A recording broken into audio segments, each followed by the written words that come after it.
দেখো আমাদের কাছে কত সুন্দর লেবু ধরেছে।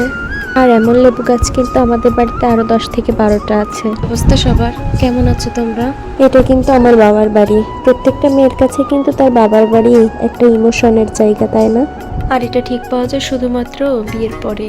সকালে ঘুম থেকে উঠে আগে একটু চা বানাই নিচ্ছি, কারণ যেহেতু আমার মা এখন এখানে নাই, এই কারণে চাটা আমারই বানাই খাওয়া লাগতেছে।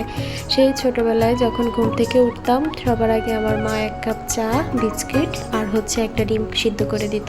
ওই যে ছোটবেলা থেকে খাওয়া এটাই অভ্যাস, এখনো কিন্তু ছাড়তেই পারি না। আর একদিন চা না খেলে কেন জানি না পাগল পাগল লাগে, শীত হোক কিংবা গরম চা লাগবেই। এই যে এখন চাটা খেয়ে নিচ্ছি, তারপরে এই যে দেখো কত সুন্দর পরিবেশ। আসলে গ্রামে এগুলোই উপভোগ করা যায়, তাই না?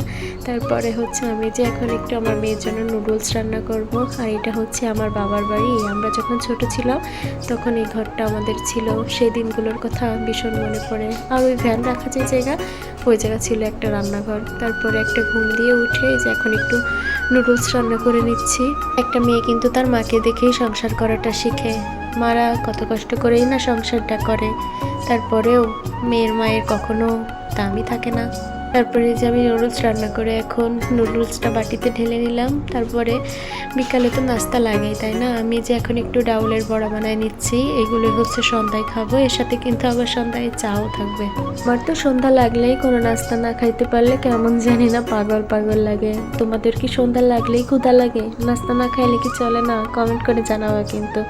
আজকের মতো ভিডিওটা এই পর্যন্তই। সবাই আমাদের জন্য দোয়া করবা। আল্লাহ হাফেজ।